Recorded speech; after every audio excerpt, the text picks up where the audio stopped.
Coming up, we discuss my trip report to Central Florida.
Man, we were glitching out there, John. Sorry about that. Welcome to the SeeWDW Near and Far podcast, where we explore perspectives of the Walt Disney World Resort from 10 to 1,000 miles away. I am Mike the Far in this equation. And I'm John the Near. Man, I don't know what was going on with that thing. I was just thinking, I wonder if Celine Dion is going to get upset, because I think I hear her voice in the intro, and I'm like, oh, no. I think maybe she was causing us to glitch out. I don't know. So, anyways, and they've been re-looking at a lot of copyrights lately, and I think I might have accidentally deleted, or they deleted my PhilharMagic video, which was my most popular one ever on YouTube. Oh, yeah. They sent me a message and said, "Oh, your Spaceship Earth video has copyright issue. What do you want to do?" And I said, just delete it. It was just a short. And today I logged in and looked, and that's still there, but it says that I deleted my Mickey's PhilharMagic. And I'm like, I definitely wouldn't have done that, because we've been told before, that's a copyright. And I know it's not monetized, and I don't want anything for it. Just sharing the ride, but. It's interesting because sometimes copyright holders can make a complaint. I actually have a video that, in my original account, that had a Weezer song in the background of it, and their record company specifically complained about that, and it was overlaid over a children's show, and like clips that I put together from a children's show that I thought was fun. And incidentally enough, a year later, they were on that children's show doing a song. So I almost think that I might have been responsible for getting them on that show. So I don't know, but I'm not going to take responsibility for it. But I always thought that was interesting, because that, even to this day, that video is still pulled. So anyways, John, I was in Central Florida, and, went to the parks, went to both Halloween events. We will talk about that then shortly. But first, how did your week in the parks go? Well, it was actually more than a week, but I'm just going to touch on highlights, because there was a couple of things I wanted to mention. I'm going to stop this. This was actually on not this past Monday, but I guess the Monday, or maybe it was this past Monday, we went to Epcot. And I was going to say, I think you were there too, but later in the day. Yeah. And let me see. And the reason that I wanted to share this was I did something that I haven't done in years at Epcot. And that was, we had dinner at the Garden Grill. And I do a lot of reviews of food, and they're always pretty simple, but I definitely wanted to talk about that. But before I do, let me see. this looks like. That's how long it took me to get on. It took me 16 minutes to get on Soarin'. So that's not bad. And this was Not on at the all. holiday. This was Monday, Labor Day. Mm-hmm. So it was a holiday. It was the middle of the. It was at 1:29, right in the middle of the day, not early morning or late. And 16 minutes to get on Soarin'. I think Soarin' is definitely not as popular as it used to be, and it's also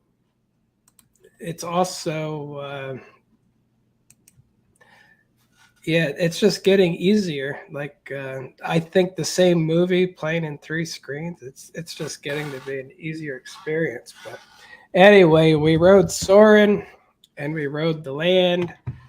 And then we had ADRs for the Garden Grill. And what I wanted to say too is we've talked a lot about this recently. I did not have reservations for the Garden Grill. I made them, I think the day before. I made them the same day.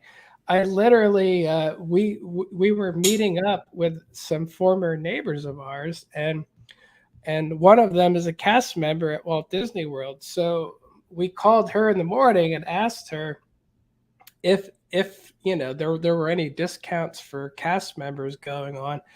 And there weren't for the Garden Grill, but she still had one of her 50% off any meal coupons that they give their cast members around Christmas. And she said, it expires in October. We're not going to use it.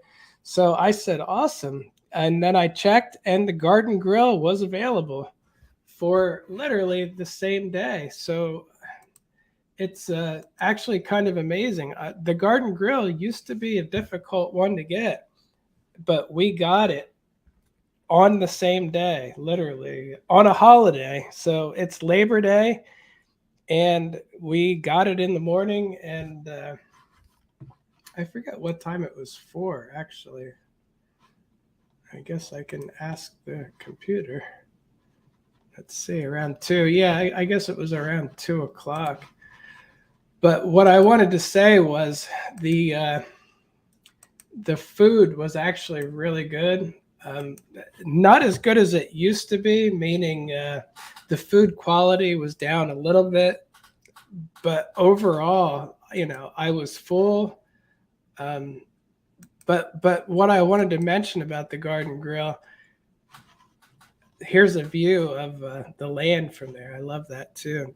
For anyone who doesn't know, the Garden Grill slowly spins, and it's in the land pavilion. Mm-hmm. But what I wanted to say was the Garden Grill has the absolute best character interactions, and they did years ago. But my fear was, that's kind of gone. There was a lot of things that were pretty great a few years ago at Disney that simply aren't now. But I was very excited to see that the characters were still outstanding. There's Chip and Dale and Mickey and Pluto, and they were just absolutely great, And luckily, our friends had an 8-year-old too, so that made it even more fun. That she absolutely loved the characters, and I have to say, even I gave Mickey a hug once during the trip because I'm not big on hugging characters or anything, but my daughter has been talking about how much she missed hugging characters, and she's 21. And she decided not to go with us because her friends were coming over, so they're going to hang out at the pool. So I got a hug from Mickey just to spite my daughter and tell her.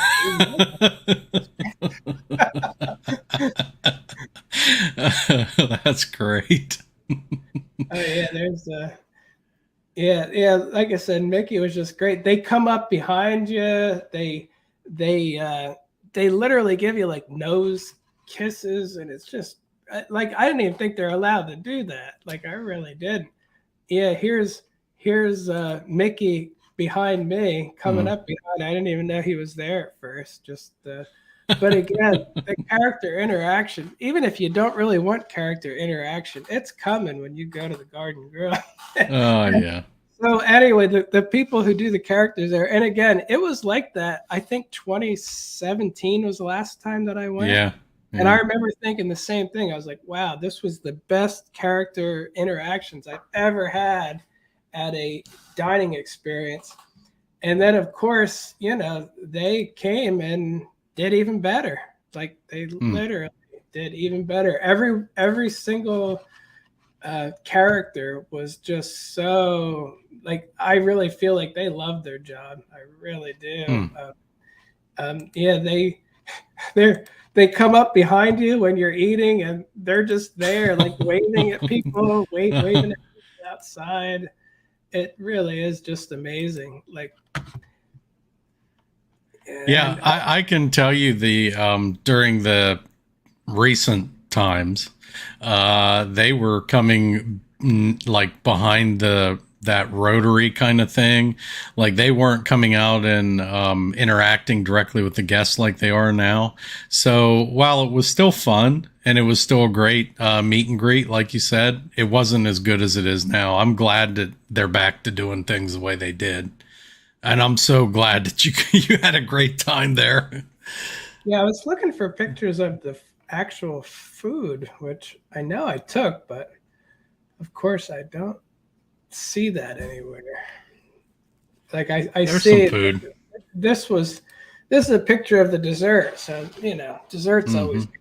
But I wanted to show you a picture. It's a family style dinner, and they had some type of roast beef, some kind of chicken. They had rolls. The salad was very good.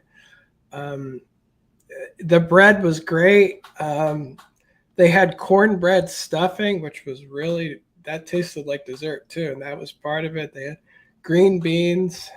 And again, I don't know why I see the plates and I see the dessert, and the rest didn't come through for some reason. But anyway, the food was really good. But I have to say, like a couple of weeks ago, I ate at Citrico's. Citrico's is much, much, much better. And price-wise, it's about the same. So if you're just looking for food, Citrico's is where it's at. But if you want to spin in a circle and, see the land pavilion from above, then this is something for you. Like this is looking from the restaurant down into the land pavilion. Spins. And I don't know why eating in a spinning restaurant, looking one of the coolest Epcot dark rides that still remains. I just thought it was great. And that bedroom is Walt's bedroom as well from when he was a kid. You're looking right into it. Really? Yeah, that was designed to look exactly like Walt's bedroom was when he lived in Missouri. No, I thought that was amazing though, that I can't show you on this, but if you zoomed in, you could literally it's an entire furnished bedroom. Yep. It's themed after Walt when he was growing up, his childhood bedroom. But anyway, we had 4 adults and 1 child, and as you can see, even the adults enjoyed it. So yeah. We all enjoyed it very much. And I did want to show you, I don't know. We had a waitress there too. That was actually that we actually had in 2017, and did remember my daughter. Her name is Cheryl. And if you ever go to the Garden Grill and you want to make sure you have a really good time, if Cheryl's there, she's been there a long time. She's famous. She is the one to ask for. And I don't think you'll hear any sound, but this is Cheryl. And this is her doing a birthday dance. Huh. And as you can see, it was just the little girls that we were with. It was just her birthday. And she definitely goes all out. Yeah. And again, she doesn't care, but I just thought that was hilarious that she goes all out. And I caught on video at one point, we reminded her when we were there, it was actually Pluto's 93rd birthday. And then she was making an announcement that it was his 92nd birthday, and we corrected her, or the little girl we were with corrected her, and it was so funny to see her and Pluto interacting, and she was apologizing to Pluto that that she was wrong, and man, it was just such a cool interaction. Like, they really do make you feel like you're I don't know. They even somebody like me, who's a very much an introvert, who doesn't really want anything to do with anything, even they make you feel like you're part of all the fun and excitement. And I was laughing the whole time, and that's why I said by the end, I was like, yeah, I better give Mickey a hug too, just so I can tell my daughter when I get home. I love that. That's so great. It was Pluto's birthday, so we got a lot of interaction with that too. So anyway, I like to do my regular guy food reviews, and I would eat there again, but it's very expensive. I have to say, it was like $200 for us, and we got 50% off. So if we didn't get 50% off, I think we'd be looking for 4 adults and a child at a $400 plus meal, like that's a lot of money. And again, I wouldn't always say that it's worth it, but in this case, the amount of fun had by everybody and how great the characters were, my brain is telling me it's not worth it, but my heart says, man, that was money well spent. And like I said, we got 50% off. So for me, it was definitely worth it. Absolutely. And for vacation people though, like if you're going on your once every 5 years, or maybe once in a lifetime trip, would you say that is well worth it? Yeah, definitely book the Garden Grill. And if Cheryl's there, man, I would ask for her in a heartbeat. When I go back again, I will be asking her. So awesome. So I'll be asking for her. And when we went years ago, she remembered my daughter, because my daughter's a very picky eater, and at that time, all she really wanted was rolls. And she kept bringing her out rolls in different forms, and even for dessert, she brought her out like rolls with whipped cream on top, and she really made a huge gag out of the roll thing that she was doing. So we never forgot it, and she didn't too, because she said that's the only time she's ever done that one, so she didn't forget it either. So again, there are still some Magic cast members left at Disney, like, meaning just unbelievable, makes everything fun, exciting, happy. I don't see them very often anymore, but Cheryl is that cast member, and I was so happy that she's still there after all these years. They've only been back to interacting with people like they are a short amount of time, and they are back to it with a vengeance.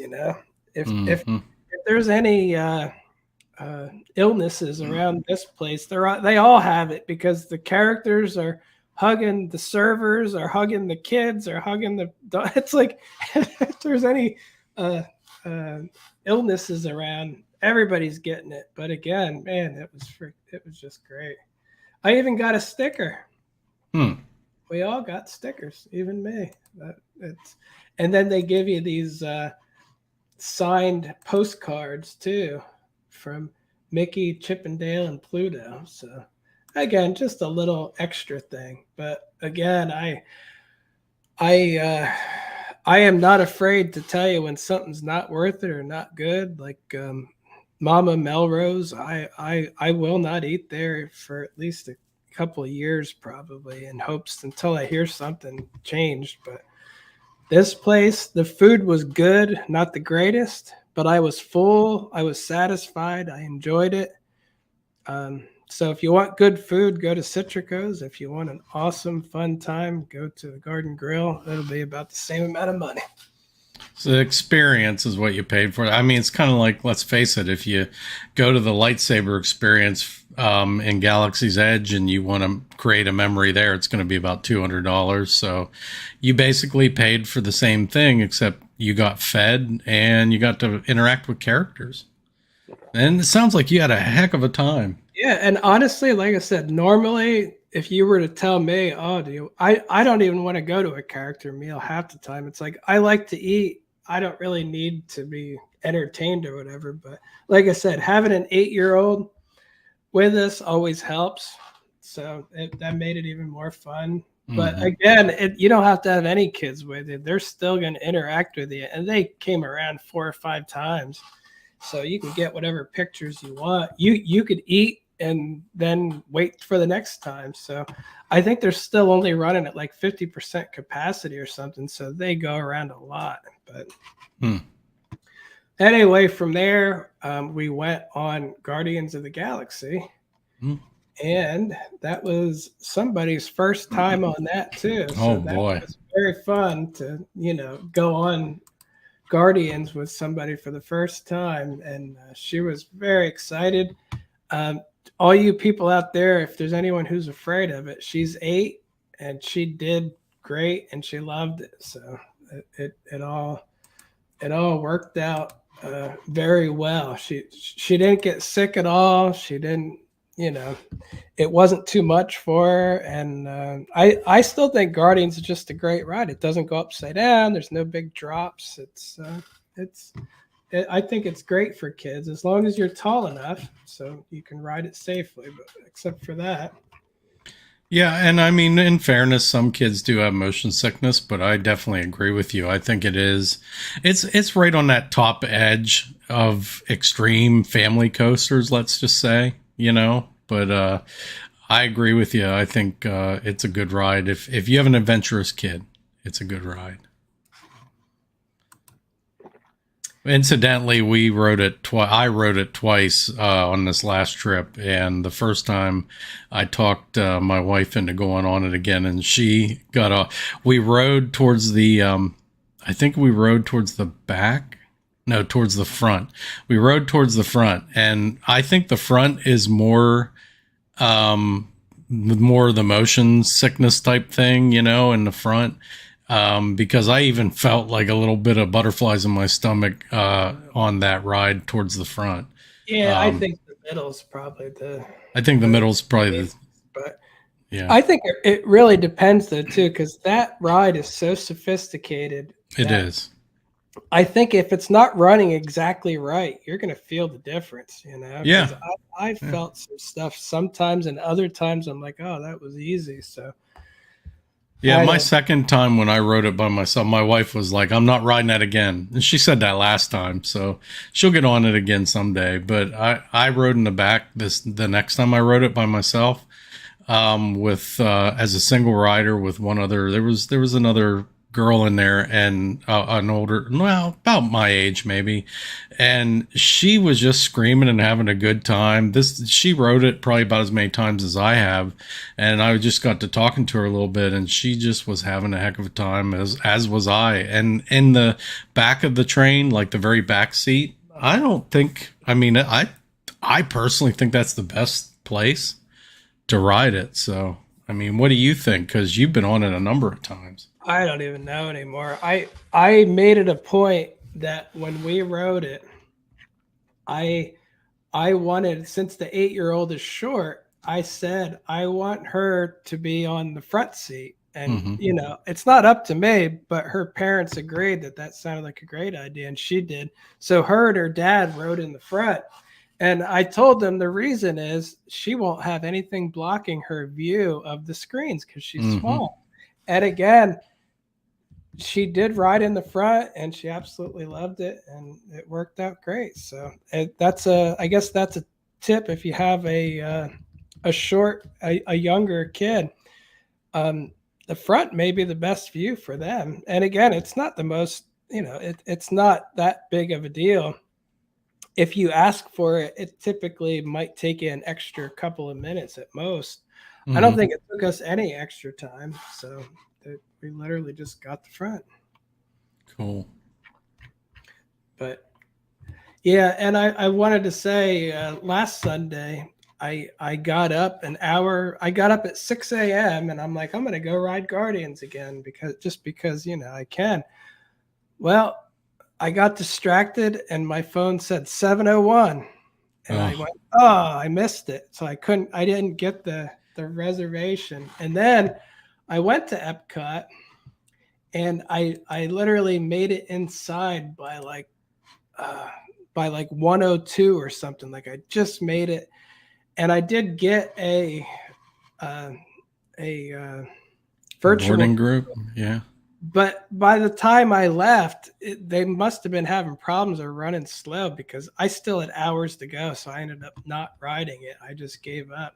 Hmm. But what I did want to mention while I was there, though, I did want to mention the uh, I rode the monorail around Epcot because I like to do that just to see what's going on with all the construction. And they're really building out that Moana water thing. Like it's starting to look bigger than I even thought it was. So kind of excited about that. I saw they announced they're going to have like a statue there. I love statues, so I think that's nice. Sadly enough, that was one of the most exciting announcements at D23 that there'll be a cool green statue there. Yeah. So that's about the most excitement I got out of that. So yeah, you can see a lot of the rock work here. You can see more there. Like it's definitely bigger than I thought. Like that's I thought it was going to be a little bit smaller than that, but I'm excited that that's going to be there. But I did want to mention too, just because I could, I went on Soarin' again just to test it. 8 Yeah. minutes, 33 seconds this time. So Yeah. The crowds overall when we were there were pretty low. And we were there. I mean, we flew in Labor Day. And our times were about the same. It's very consistent with what you're seeing there, John, on most things. So what I wanted to say was, and I know a lot of people go, oh, it's always like that. From 2017 through 2019, it was not like that because I lived here. And man, I was so excited for September and the low crowds, and it didn't happen. So again, the way things are working, they're starting to act what was theoretical normal, not actual, but what people thought was normal is beginning to be what is. Like summer was pretty crowded. And when I moved here in 2017, summer was empty and it got crowded in September and never let up. And now it's not the case. So I don't know if it's economic things or if it's the reopening things or what's going on, but it's starting to act more like it was supposed to. And if that's the case, does that mean December in the beginning will be empty again like it was, it's a 15? great question, John. I think if it's going to happen, this is the year where we're going to start to see that again. Maybe things are going to get back to that consistent pre-2017 view that we used to see, which actually partially prompted you to move down there. It may be getting back to that. Yeah. Yeah. I mean, part of it is people are priced out too. You know what I mean? Like, and some of the things that they're doing with the park reservation system, people are turned off by that. They're turned off by the app. Some of them are turned off by the prices. They can't afford to go, and all those things. Well, I was saying we just went to the grocery store the other day, and we only have 3 people in our household, and my wife was like $300 for groceries. It's like, man, if this is going on across the country, it's going to get harder and harder to justify, a Disney trip as often. So, yeah. But, yeah, we're on the verge. We have a couple weeks left here. Well, another 2 weeks where we have to get off the fence on whether we're going to renew our APs, our annual passes. So we're kind of in that, trying to figure that out. And the only reason, I almost wonder if Disney does it on purpose. It used to be a great idea to take a year off of passes, like squeeze everything in the 1 year, take a year off. It's almost like half price because you could time it to take off time of not having a pass. But now you might not get it again. They might say, Mm-hmm. nope, we're not gonna do it. So hopefully That's my concern. It is. It's the only thing I'm concerned about. That's the same with my daughter. Like she was like, I don't really go to Disney that much. I don't really care. Next time it comes up, maybe I don't even need a pass. Well, I ended up getting it for only because if I don't, she may not have that choice coming up, and then her friends go and then she wants to go. And it's like, so I just got it. But again, if things were more normal, I probably would have said, I'm just going to wait a few months. And when you want to go back to Disney, you can just buy a pass then. It might not be for months from now. So who knows? But I did want to mention too, the rain was pouring when I was at Epcot a Sunday too. And the rain was beating against the land pavilion, the glass in there. I never knew how much it leaked in there. There was water dripping everywhere, just dripping in front of me, dripping down. Like there is a lot of leaks in that thing, which I guess makes sense. But I was surprised how much that building leaks in the land part. So, and because I was kind of stuck in there for a while, I even did my one of my favorite things. Awesome Planet, which isn't my favorite thing. It's actually pretty crappy.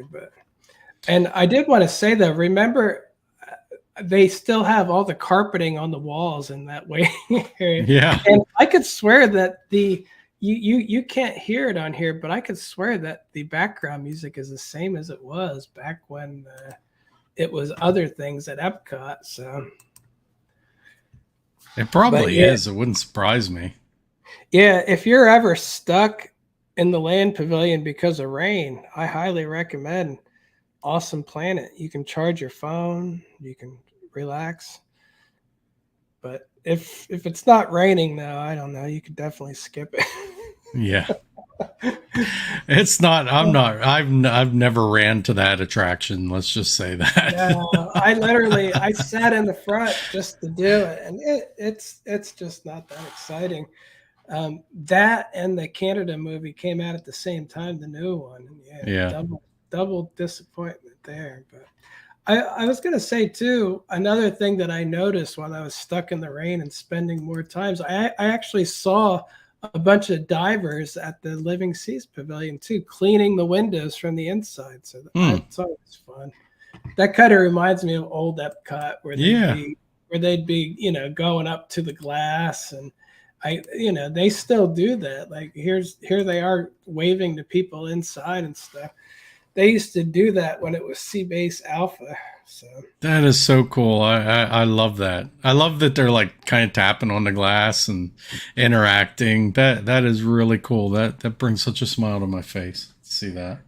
Oh yeah, I did want to mention too, I also ate at the Connections Cafe again, and I mentioned before about my salad, and basically the salad, the General Tso's salad was great, and then it was terrible, and then it was okay, and then it was pretty good, and it's back to being not that great. So basically there's no consistency there. This time I got the Southwest burger with the side salad, and the side salad sure got small, but it was good though. I had the side salad, and honestly the burger was pretty good too. I didn't hate it. It wasn't warm though, which I really, and I was right there. But anyway, I mobile ordered, I got it. It was pretty good. Although this dish here, I kept thinking, man, I'd like to take looks awful empty, kind of. Yeah, it is kind of neat, isn't it? It does sort of look like. I was tempted. I was like, man, that would look cool at my house.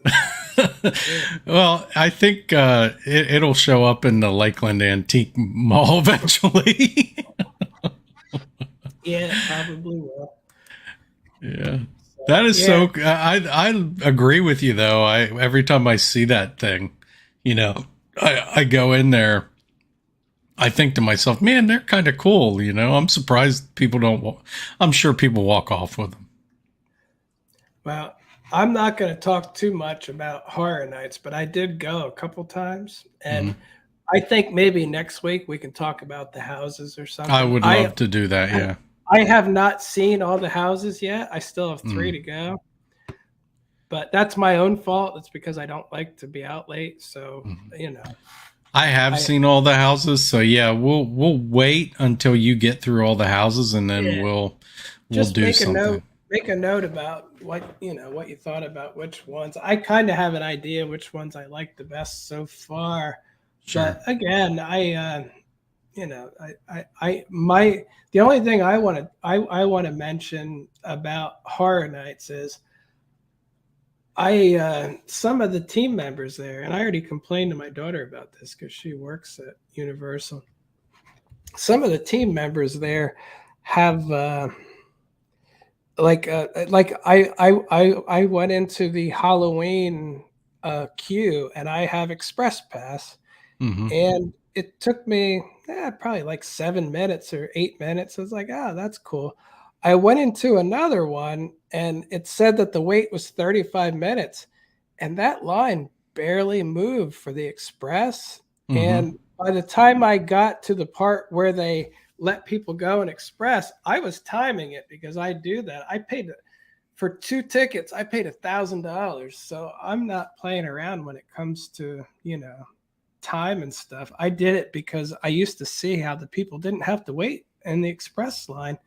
So now I decided I'm paying for that. But anyway, of course, when she saw me and my wife, she said, "Oh, stop right there. And Hmm. we're going to let the other people go."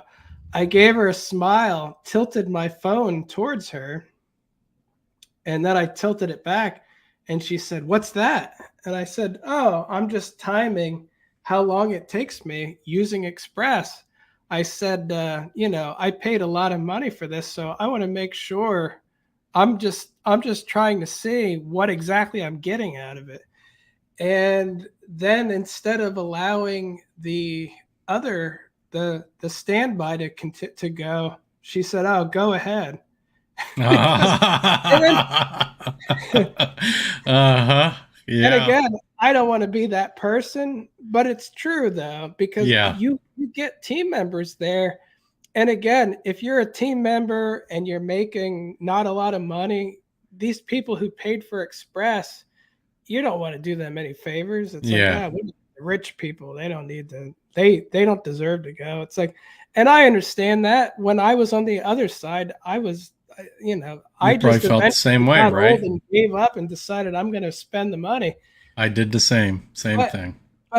that's what gets me though, because I waited almost 15 minutes. It was only a 35-minute wait, and I'm like, they're really not doing a good job with the ratios there. And it Yeah. really depends on the team member, because some of them just purposely are like, they're going to let the regular people go and Express can wait. And the only thing I can say is, based off of that happening a lot, I next time I may not get Express, and I might get just I might purchase it for one night. Hmm. Like, I'll go a bunch. I'll still get like the cheaper pass, which allows me to go. I'll do one or two houses and leave.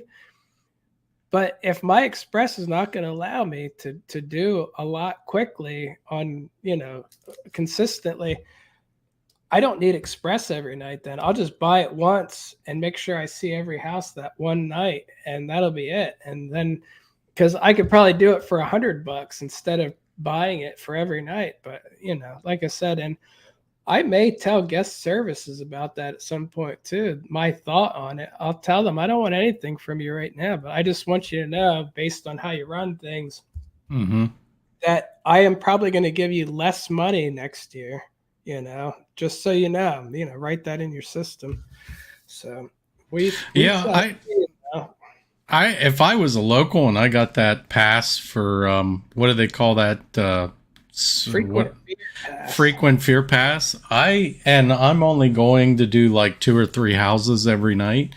I would probably try and get there as early as possible, to get Scream early and then Yeah, go line up in those lines, because honestly, John, we'll get to it in our discussion then, but I don't think that for you, I don't really know that if you can get there early enough, I don't know that that express pass is worth it for that added And cost, you that's what know? I'm starting to think. And like I said, in the past it was, but if they're making me wait a long time, then it's just not gonna be. Yeah, It's just not like you said. I don't mind getting there before 5 and going in the wait thing and just yeah, picking a house or two that I want to do each time. that's what I would do. And I don't even need Express then. And Yeah. again, I spent a lot of money for Express so that I could go later. And here's the other thing too. When I go there to park, and this is a locals problem, they tell me, "Oh, there's no more prime parking available," which is what I get with my pass. So they Mhm. make me wait in a line, and it takes me about 20 minutes to park.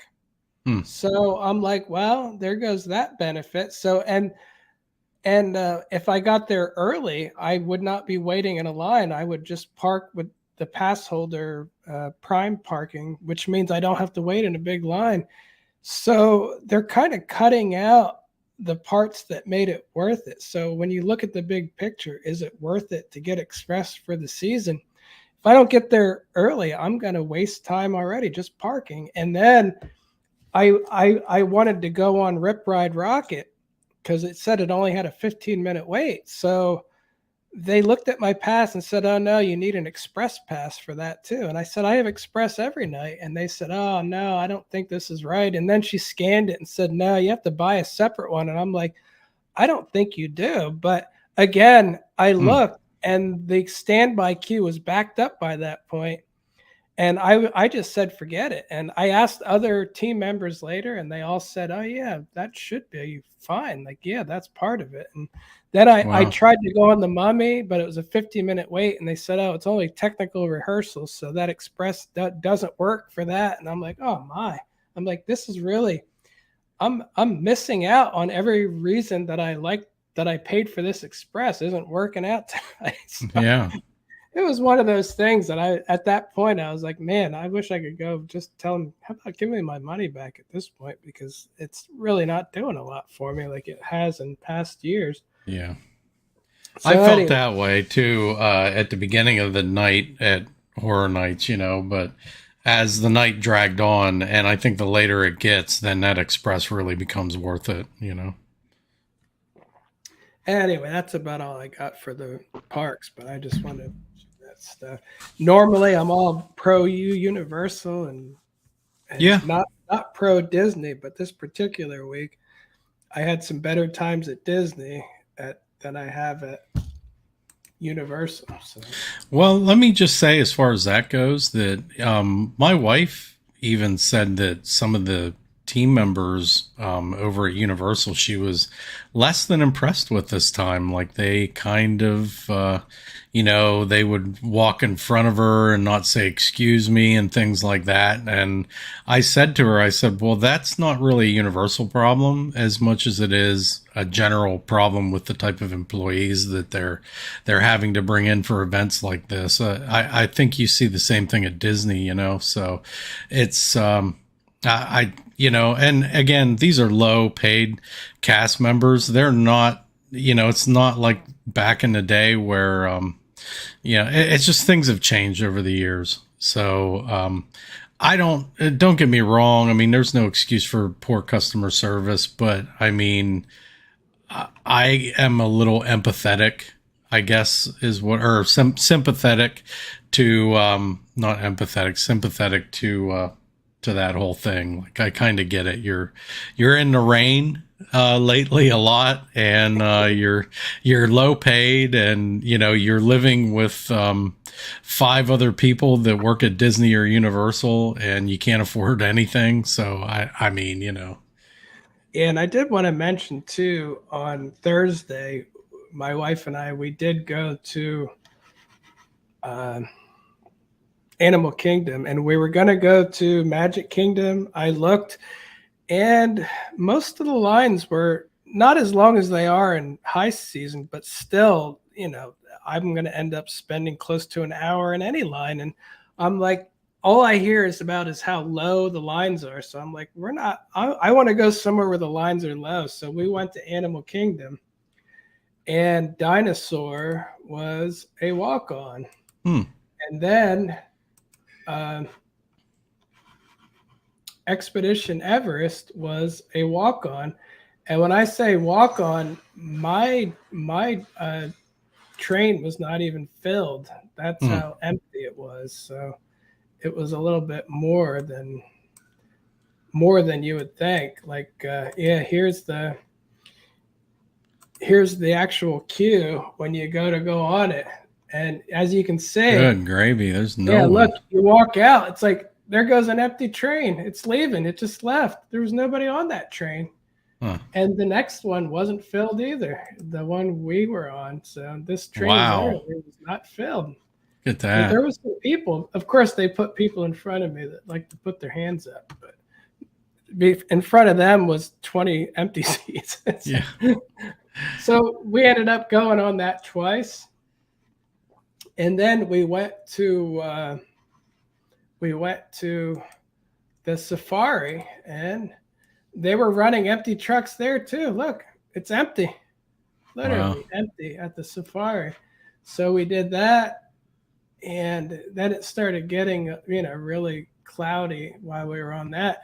But my plan was I wanted to go on Flight of Passage and get in line at the end of the night, like we talk about a lot.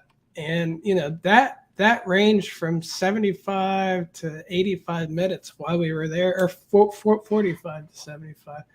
Anyway, we went in, and it took about 25 minutes until oh my goodness.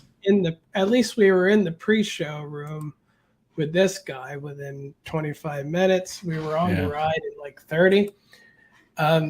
So we did get to ride that. Yeah, see, I did time the ride part, about 30 minutes to ride. And after that, it was raining outside. This is the night of the tornado, the funnel cloud, right? And all that. And here's, let's see if this is it. I was walking across to go to a store, and I actually saw some good lightning. Let me see if hold on. I don't. Weirdly enough, that kind of stuff.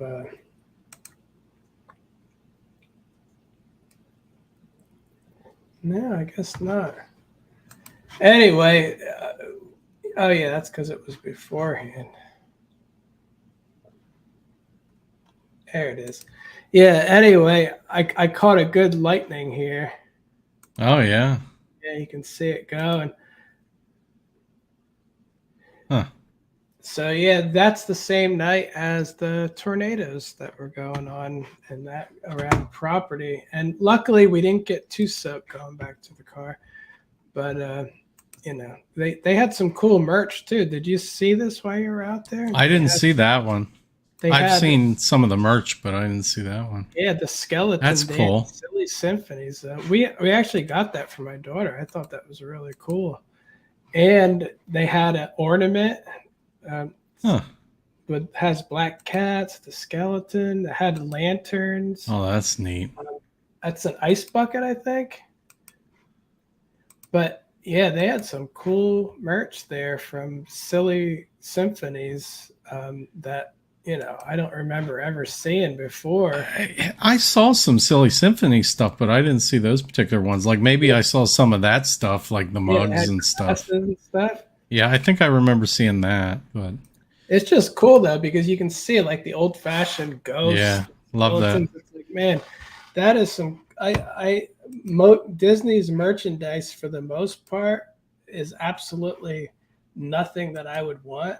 There's some good examples. Like you could give me that for free, and I would probably, drop it in the parking lot on the way to the car. But that stuff is really cool, though. Yeah. And I got some confetti popcorn for the room. I love that. It's been a while. Anyway, now I'm done for real with the trip to the park. So. Okay.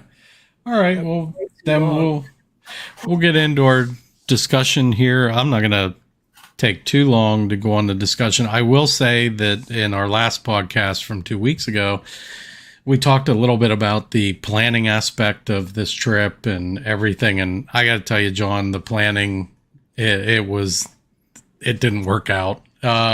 Needless to say, because of the rain and because of just, when we got down there, we just decided, okay, let's just sleep in and let's just kind of take a more relaxing trip. And so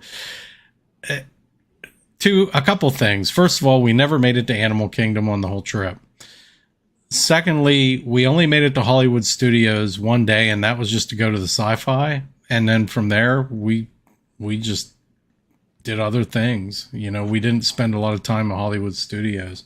And, that's big for me because I'm a big Star Wars fan. Third of all, something that we had planned to do, I was going to buy Lightning Lane for the Magic Kingdom on Wednesday. I'll tell you what, the crowd levels and the times were so low that we just decided not to do that. We just didn't buy Lightning Lane. We had no problems getting on and off rides.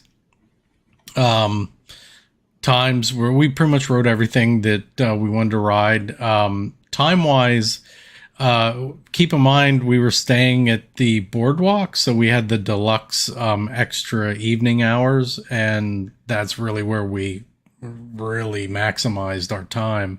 And then also because we were going to do Mickey's on the Mickey party on Friday night, we maximized our time there. So, but really, John, on Friday, because we were going to the Mickey party and it was raining a lot of the day, we didn't even go to the park until right when we were checking in to go to the party. So it was a really relaxed trip this time around compared to our normal trips. Like I said, the planning kind of went out the window, and we just kind of,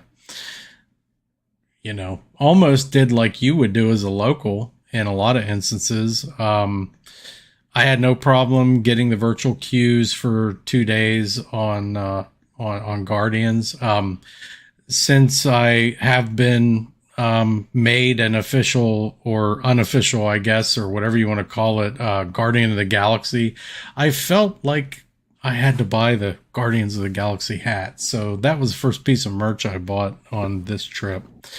Yeah, it's a nice hat. Yeah, it's, so I figured, hey, I don't have anything from that ride. It's either that or a t-shirt. And I thought, the t-shirts, I didn't really care for a lot of the t-shirts. So I thought I'd get this. So, I mean, apart from that, I will want to say we stayed at the Boardwalk, my new favorite resort. I love the Boardwalk. What a great stay and what a great place to stay. You're close to everything. Everything's easy. Like transportation's easy. The only thing I'll say is the parking lot is a little bit far at times from where you're staying. But other than that, that resort, John, that resort is a full service resort. They got everything. They got the spas, they got the weight room, they got like the, a couple different pools, like a quiet pool. They got the big pool, restaurants right out in the boardwalk. It's probably as perfect a resort as we've stayed in yet. And, your access to Epcot is just the cherry on top. So, yeah, I've only stayed there once, but I thought it was great. I remember I watched Epcot Forever and then had a leisurely walk back to the resort, and that was really nice. By the way, they're bringing that back, which I couldn't believe. That's a bit of a surprise. I'm excited for that. I am too, but that doesn't fit what Disney does. Usually everything they do is devastating to me and everyone else is quite pleased. But in this case, that's very odd. I didn't think they would bring that back. And I really don't, I didn't know a lot of people that liked it that much. Whenever I would play it on the social media or I'd go live from there, people would be like, what is this? I never heard of it, but anyway, I was happy about that. And I think they're getting the feedback on the surveys for Harmonious. There is there's a crowd that loves Harmonious, but I think the feedback that they're getting from their surveys, it's telling them that they don't like the IP. They don't like a lot of the stuff going on with that. So I'm with you, John. I'm excited to see Epcot Forever. That's a show that you can see from anywhere in the park, pretty much, as long as you're right there near the lake. I'm looking forward to seeing it again. I I'm have to excited say, for that. my wife was excited too, because the one thing that it has that the other show didn't really have is, even right at the beginning, you have Walt Disney talking and a little Yeah. kid singing the Imagination song. There's so much heart to it that it Mm-hmm. immediately, like, every time I hear that, I'm hearing Walt Disney talk, I'm hearing a little kid singing the Imagination song, and it just makes it really gets you right in the feels. So Does. You're right. I think that's great. So I don't I'm happy about it. But again, I really thought that what I would like would absolutely have nothing, would be the last thing that Disney cared about. And I think that's great. And bringing back Happily Ever After, as far as I'm concerned, Enchantment and Happily Ever After, they're almost the same show. Like, they're not. Mm-hmm. So, and that's me. I know a lot of people love Happily Ever After. I liked it, but again, Wishes, Happily Yeah.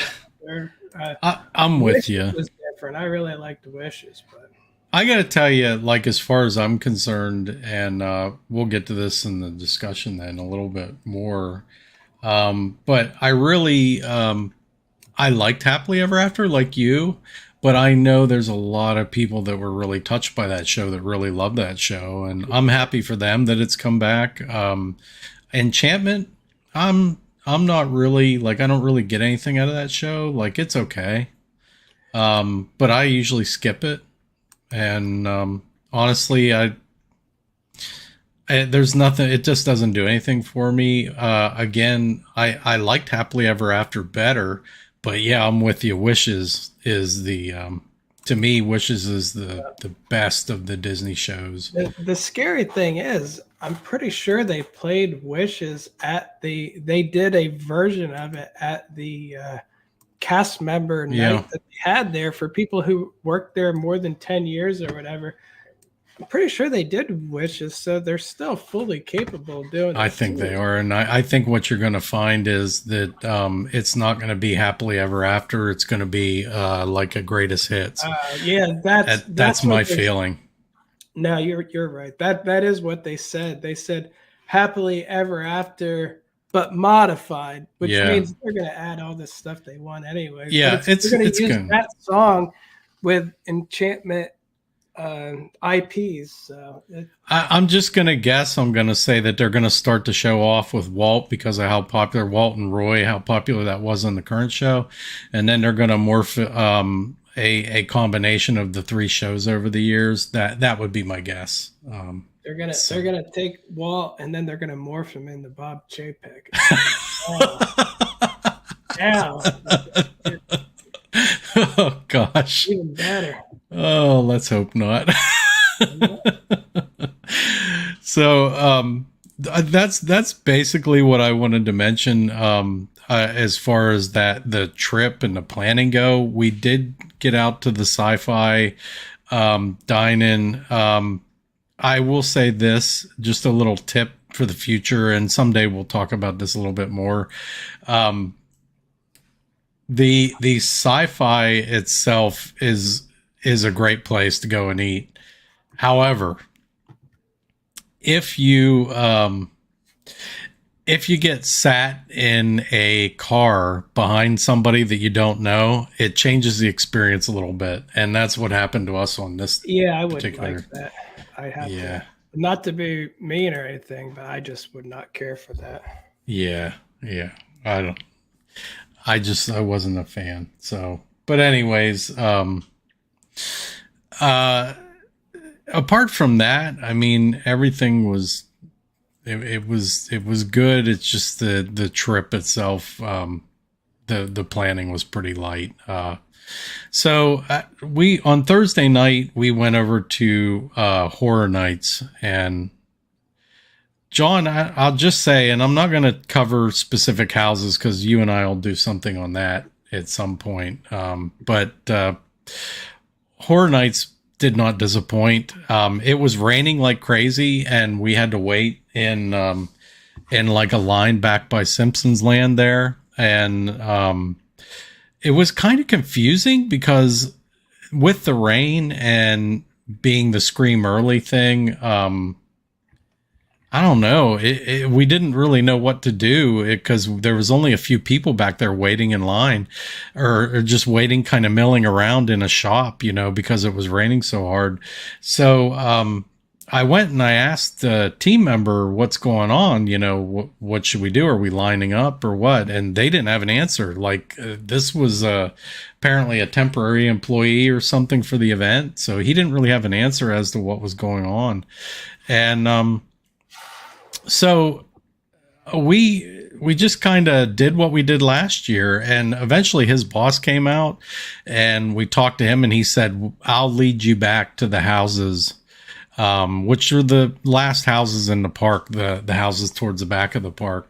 He said, I'll lead you back when it's time to go. And sure enough, he did. So about, I'd say, a half an hour before the event was scheduled to begin, we end up going back to the house. We start out with the Bugs house, the Bug house, and then we ended up in the, I forget what that house is called specifically, John. The next house is the New York subway kind of mutant type house.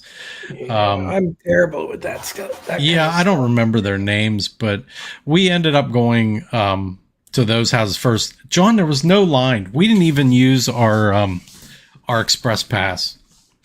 There was no line. We were like first and like pretty much. By the way, that house or that shirt on screen right there, I bought that shirt. So it was let's look, Descendants of Destruction. That was the subway house. That was the one there. So there was, like I said, the lines, there might have been a few people in front of us. I was actually talking to the couple that was waiting in line originally, and we just went to those two houses together. I think you and I had text back and forth, and you had an issue that you were either going to be late or not be able to attend. And I told you, dude, it's like raining like crazy here. And, the lines are really low. There's hardly anyone in the park. The scare zones, they didn't even have the actors in the scare zones at that point. Like they literally didn't have them at the beginning of the event, because of the rain and everything. So that was disappointing. I didn't use the express pass. Once I got through those two houses, we went over towards the Weekend house, and what was the other house up there? I don't remember what that other house was. Yeah, I haven't done the Weekend yet. So we did the Weekend, but there's a Weekend house, and then there was another house over there, and like I said, it was the Legends Collide house. So we did the Legends Collide. Again, I won't spoil anything. We'll talk about it then when you do them. But anyways, we used our express on those two houses. I'm glad I did because the line started to get a little thicker then. And then from the rest of the night, it was just express houses, or we just used express, and that worked, like it did last year when you were with us. It varied depending on who the team member was that's letting you through.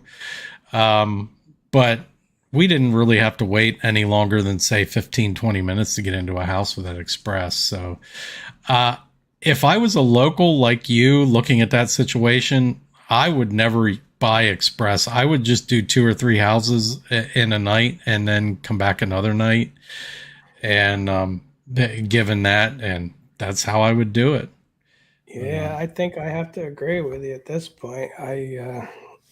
Last year I felt pretty good about the whole thing. This year, I just feel like I didn't need it, and it's not, working as well as I hoped it would. So, Yeah, I will say that the biggest disappointment was the fact that the um, the scare zones didn't have actors at that point. There was nothing going on there. It was just like there was a group of people with chainsaws kind of that would chase you and harass you every once in a while in certain areas, but um, until it got dark out and the rain stopped, then the scare zones started to get populated again. So I had a chance to go through all the scare zones with people in it, with the actors in it. And man, I know people complain about them because they're similar every year.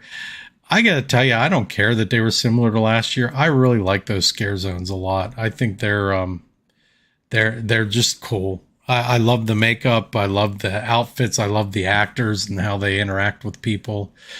Have you done all the scare zones? Have you walked through all of them? Yeah, I have. The scare zones I've done, and I really do enjoy the scare zones a lot. So um, I I think it's a good idea, even if you don't really like haunted houses or whatever. It's still worth going just for that. And Yeah, I thought they did a great job with them this year. I I do enjoyed too. all of them. So I after doing all the houses, we went back to try and do the Nightmare Fuel show back in the back of the park. Let me tell you, it's so hard to get into that. And the crowd, I mean, the place was packed with people. They weren't letting anyone in.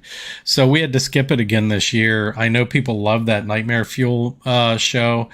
I honestly think that if you're not lined up a half an hour before that show, you're not getting in. And there were people already lining up for the next show, which was like hours away from the current show that was showing. And we got there. It's our fault. I mean, we got there just in time for the show to begin. And I didn't realize that it was going to be that popular that there was, and I should have anticipated that. But we didn't get to do the Nightmare Fuel show again. I did get to do the show. We watched a little bit of the show in the middle of the lake there. I forget what they call that show, John, but that was fun. That's a pretty cool show. I like that. I didn't even know they had it this year. Yeah, they did. That's one of the two shows that they actually advertise. I do want to say we bought Scream early so we could be in the park, and that gives you 2 hours in the park before the event begins, so you can just ride everything you want. Man, as soon as we got in the park, it just started pouring like crazy. And I saw these people with ponchos, but I took your advice and made sure I had an umbrella. And we specifically went to Target before the event to buy a cheap umbrella for me. And I'm glad I did. That umbrella was way better than sucking up all the moisture underneath a poncho. So, Yeah, especially when it's warm out. Ponchos are yeah, too and hot. it was. So we went to try and I wanted to make it a point. There was two things I wanted to do in Scream early. I wanted to do the Bourne Stuntacular, and I wanted to do ET. We have to do ET. Anything else was a bonus.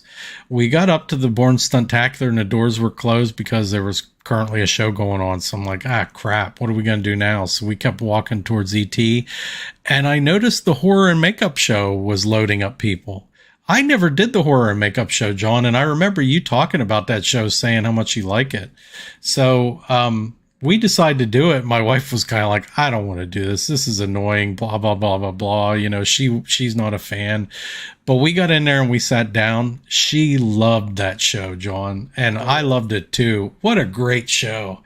I'm going to do it every time I'm in that park from now Yeah. on. And that is just a little taste of old Universal, meaning what it used to be like there, like in Yeah.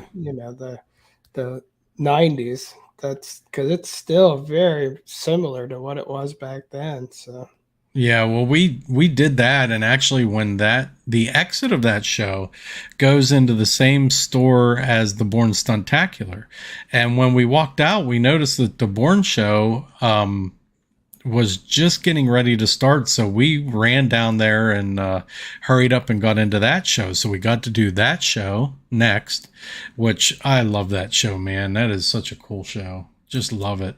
And from there, we went up to ET, and that was pretty much all we could do, you know, with the rain and everything. We just decided to go line up and get ready for the event, which is cool. I mean, $38 we paid extra, I think it was, for that, and it gave us a chance to get to the back of the park and line up and get right in two houses, but also we got to do a couple of attractions there at Universal. So Yeah, and those are great attractions for the rain. So. I love those attractions, man. I don't regret that at all. So that was Horror Nights, and then the next night, and by the way, we were done probably about honestly, it was probably about 10:30, and then we took the bus. Like, it was 10:30, 11 going on that, and we got some Voodoo Donuts, and then we went back to the hotel. We stayed at Endless Summer those last two nights. That was the first night, and we went back to the hotel. And something that I'm going to mention here, this is something new that I didn't know about, and you probably didn't know about either. The Universal hotels starting this year are leaving their cafeterias open, their cafes open till 3 a.m. And so to take advantage of the event, you know, and so that you can come back to the hotel and get something to eat. They're not, I think after midnight or 11 o'clock or something, it's all like grab and go stuff and pizza. So they will make a pizza for you. And, other than that, they have grab and go options like sandwiches and things like that are pre-made, and then drinks, beer, whatever you want. Those are the types of things they have in those late hours, but they are open. And I think that's really good on Universal for doing that, because Disney does not do that for their late events. They will not stay open. Their times are the same every time. They had a sign up that actually said it. They even give you in the hotels, like they'll mix you at their bars, special drinks, like alcoholic drinks at you know, where the lounges are. And so there's some cool perks at Universal. They really go all out with this Halloween Horror Nights thing. Yeah, that's good to hear. There's, like you said, at Disney, there's a little bit of a disconnect with that. So yeah, there is. The hotels just don't have the same marketing synergy as what the Universal hotels go. And the thing is, Disney manages their own hotels. Universal doesn't manage their own hotels. So this is like a third party company. It's Lowe's hotel chain that manages these properties. So they have good synergy between them. But anyways, so that was it for Universal. The next night we went to Mickey's Not So Scary. There's a big difference in the event, obviously. And so I guess it's hard. They're not the same. I mean, it's just, there's no comparison. You can't compare the events. You pay a little bit more over there for the Universal event, and you get what you pay for. The Disney event is fun, but it's probably more kid related. Let's face it, that's Disney. But I got to tell you, John, it's not just the entertainment. It's not just all those things. It's also the crowds. What I've found is the attitude of the crowds between Universal and Disney. At Universal, it's like a tribe. Right? I mean, it's like, these are your people. You talk to each other, you know, you get a good laugh. You're like, you know, someone gets scared and you look at them and you laugh. You run into a lot of the same people in the houses. You know, you kind of have conversations and you help each other get through and things like that. At Disney, here's an example. I sat down at Sleepy Hollow for the parade. We got the exclusive treats at Sleepy Hollow for the Halloween event, for the Mickey's event. And there was people, like, we could kind of see the parade. We weren't sitting there necessarily to see the parade. You know, it was just crazy to try and find a place to watch it. But we could see it enough. We could see the floats. We could see the characters and stuff. There was a group of people that sat next to us. And if they would have sat down at their table and they knew we were there and they knew we were watching the parade from there, then we all could have seen it. They weren't filming, they weren't taking pictures, but they kept jumping up. This one lady, she kept jumping up and she would just stand and just watch it. And then she would run back and forth and do all these things and get in our way from seeing it. And almost the entire parade, it was like this woman, and she kept looking back. She knew we were there. She didn't care. So that's the difference, I think, in at least this year between the crowds. And I noticed that in some other instances, you have a lot of overprivileged people at Disney that kind of take that attitude, like, and crowds, by the way. I'm not talking about cast members or anyone else. I was when I was there. Well, I know. I was there, even the cast members were gone in front of me to see the parade. Yeah, you were. I remember that. But in this particular, like, we had no negative experience with cast members at Disney this entire time, to be honest with you. I mean, they were really good. And, you know, up to par, let's just say. I even did some cast compliments because how good they were. But at the parade, and we've noticed that, right? We see it in social media. There's a lot of things going on, that you see in social media. Maybe that's because of social media. Maybe it was always there. But I feel like with all the things going on, the crowds have changed at Disney a little bit. Like the people will stand in your way. They'll jump in your way. I saw that the Hocus Pocus show, we watched that, and people were trying to inch their way in front of me. And, you know, there wasn't a lot of room. What's that? I couldn't even see that because people were, that's what I mean. They weren't going to, even the fireworks, I felt like they had their place and that's the end of that. And I don't like this stuff enough to get that pushy about it. So, and that's what gets me with these things. Like, these people are, I don't know. The world is getting to be a place where you need to take what you want. And I'm like, when it comes to a Hocus Pocus show, no, I am not going to push in front of anybody. I'm not going to stop anyone else from seeing it. I'm not going to be that aggressive. I just, during that show, there were a lot of people that were trying to kind of push in front of us and stuff, and we wouldn't have been able to see it. So, and, you know, I get it. You want to see it, but you know that you're going to block our view. And so I kind of blocked their way from going in front of us at times. And that seemed to work out a little bit. Eventually they would move on or move somewhere else.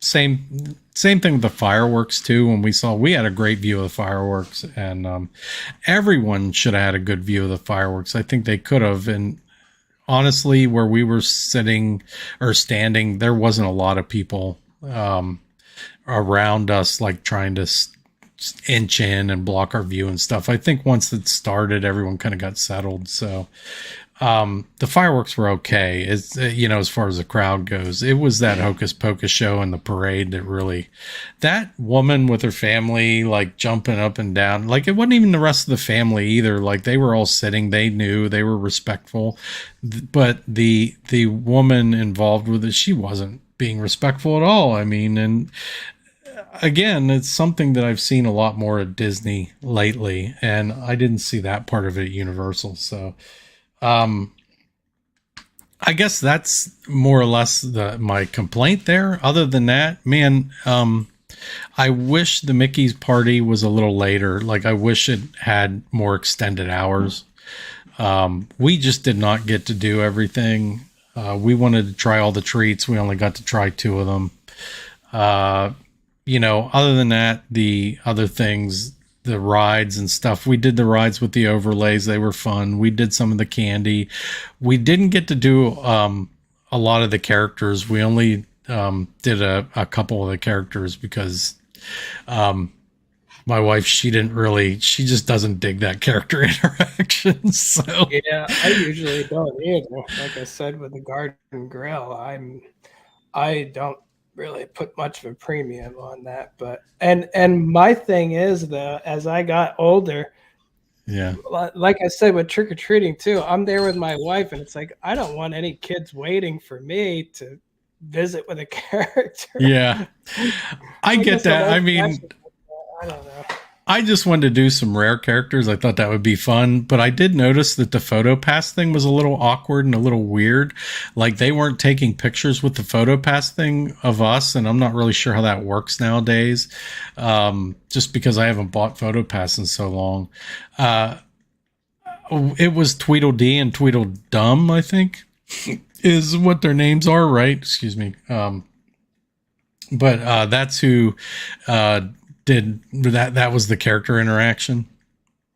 She was so embarrassed because they were really like they were going all in, and they interacted with her so much better than anyone else that I saw them interact with, because they kind of knew she was, I think they could tell she was kind of awkward. So they were like stealing her candy and stealing her candy bag and walking off with it and just doing all kinds of really fun stuff. I mean, it was so fun. I didn't get video of it. I only got pictures, but I got a ton of pictures. I wish I would have videoed that because it was just great. Go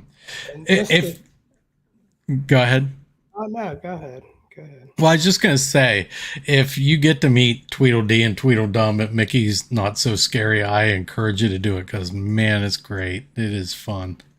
Yeah, I haven't heard anything about them, so that's pretty interesting. Yeah, everybody wants Jack and Sally. Yes, they do, and that's something else I'll say. At the beginning of the night, before the event started, the line had already started. We went back and we asked the cast member how long the wait was, and she said it's about 2 hours, 2.5 hours. I said that's not worth it. She said that's probably the shortest it's going to be all night.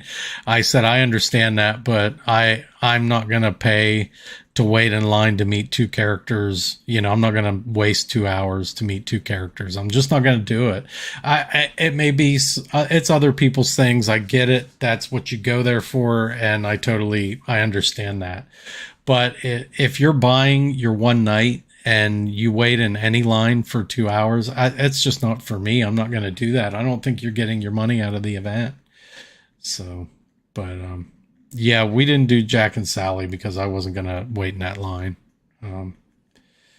So we did that one thing, and I will say I really love the Pirates overlay with the live actors. I know it's not much, but man, it's fun how they interact with the crowd. The teacups overlay is fun. You know, it's not big, but it's fun. The candy lines went really, really fast. So we did plenty of candy lines. The spaceship or the, Space Mountain, overlay is exactly what you said it was. Completely in the dark, completely back-breaking, and with the music, you know, different music. I really liked the music though. I dug that. My neck just hurt at that point, so I didn't enjoy the music either. I thought the music was loud and annoying, and I enjoyed it myself. I thought it was kind of cool. I didn't mind it. I didn't get as hurt as you did on that ride. Amy, my wife, she didn't get on the ride. She refused to do it. But you know, other than that, John, that's pretty much what we did. We got to see the Headless Horseman. He trotted out twice. What's funny to me is you seem to have had a much easier time of the whole thing than I did. Yeah. I feel like you got to do so much more than I did. Like I saw no characters. I only went on a handful of rides. Mm-hmm. But I did have the parade that broke down, and the Headless Horseman wasn't there because of rain. And so, but still, maybe it's just me that I'm not that good. No, I don't think that's it. I think you went on one of the early nights. You went on a Friday just like I did, right? So I just think it rained when I went there. That was part of it. Maybe some people got a rain check, which they will issue you a rain check. And so if you're a local and you go there and you're like, yeah, I'm not going to stick around the rain. The rain ended though. I mean, it was kind of like the night you went in that regard. The one thing we didn't get to do that you got to do is what is up on the screen right there, the Haunted Mansion thing. We didn't get to go see the Haunted Mansion. We didn't get to see any of that. We didn't get a front row to the parade. We got to see it from a distance, which I'm okay with that. I'm not huge on parades, but I would have liked to see the Haunted Mansion. So we kind of got a taste of everything. Like you said, you got a few things, but I got a taste of everything. And I feel pretty happy with what we were able to accomplish. Again, I wish they would run it a little later. We even got to see the dance party and all, a couple of the dance parties and stuff and just the fun stuff. But I feel like you got some better pictures and video than what I did of the night. And that's probably because we were doing a lot more. We were just doing things, trying to squeeze stuff in. I really, really like the view of the fireworks that we got. So I will say that, and I'll put a video up of that eventually. But yeah, I'd have to say though, for next year, there's a good chance, unless it changes a lot, that I will just use some of these clips from and not go again, unless by some miracle Disney invited me to go. But I don't think that's going to happen. So that's the commentary that I would say, and that I would give for this event is that between the two events, if you asked me, what's the event that you would fly down to Central Florida for and do and then fly back, it would definitely be Horror Nights. You get your money's worth there, I think. I think it's a better run event. I just think overall my satisfaction with that event is so much higher. It's not that Mickey's is a bad event. It's not. It's just that you can't squeeze everything in necessarily in the amount of time they give you. I don't know. I just there's just I don't even know how to describe it, John. I can't even put my finger on it, but it's just like you can't do everything. Some of the things feel a little rushed. The fireworks are superior to anything they have on property in my mind. I think the Halloween fireworks are great. Well, I just have to say that, my recent experiences there, the Garden Grill, I had a better time at the Garden Grill than I did the Halloween party. So again, I know that things are not equal at all, but I guess from a 40-something-year-old middle-aged guy, that's how I go to a look Halloween at it. party, or do you want to go eat lunch at Epcot? It's like, wow, lunch at Epcot. That's pretty nice. But again, I did get some awesome pictures and videos. You did. You really did. I am not disappointed with that. So as you can see, like, it's just it actually was prettier after the rain. Like, I got some really cool pictures of the castle. It looks like it's glowing pink and purple because the sun was setting and the rain was just clearing up. So I definitely am happy with the pictures. But again, my favorite part of the night was dinner at Citrico's before I went. So. Yeah, I gotcha. I will. One little thing I'll throw in there. We got in a little bit early, right as it's kind of the pre-event happened. And when you went there, did they have the backstage area opened up for you to go towards Tomorrowland? Yeah, that's the only way we were allowed to go in. That's right. Because they're trying to get the day guests out of the other areas, and that's how we had to do things. So, they have interesting statues back there. They're not the golden statues, so they don't interact with your magic band. But they do have some Halloween themed statues back there of the characters. And that takes you back to your first treat stop. We went and did the Monsters attraction thinking that would already be set up for candy. And it wasn't. So we went in there and sat and just did the regular Monsters thing, which, we hadn't done it in years.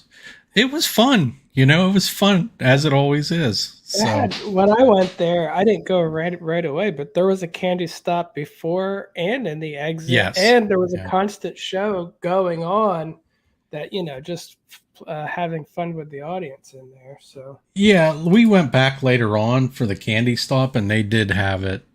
They did that exactly as you described. So they had there was multiple candy stops there, like you said.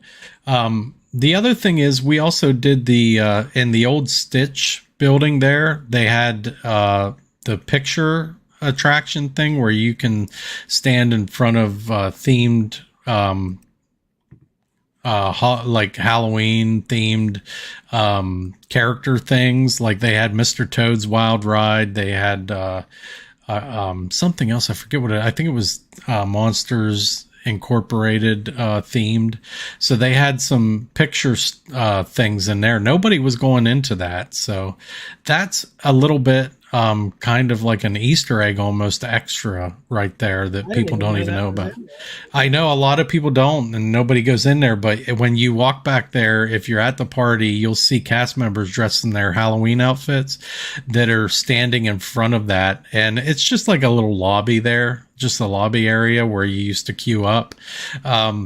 That's where they have it, and they'll take pictures of you. They'll take your phone and take pictures. There's no photo pass person in there, but they will do it for you with the phone.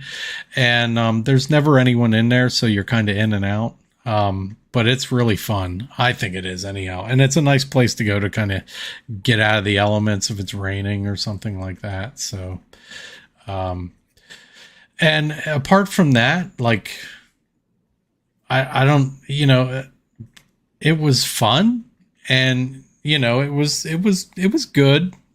We did get to ride Seven Dwarfs Mine Train right before the event started because the crowd level got lower, so it was only like a 20 to 30 minute wait for that attraction, which anytime you get that, you ride it.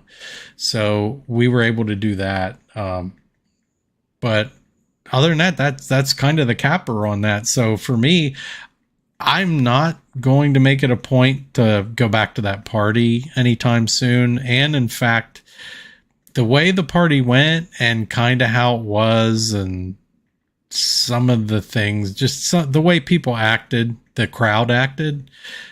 John, I'm not making any plans anytime soon to go to the Christmas parade or Christmas party. I'm not buying a ticket for it.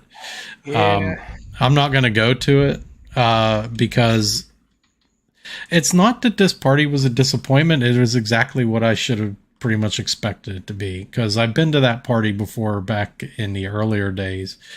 There's a reason I haven't gone back to it in so long. And I guess that reason is that, so Hocus Pocus, the show is fun. It hasn't really changed over the years. And I'm not a big Hocus Pocus fan. I know some people are gasping at that, but I'm just not.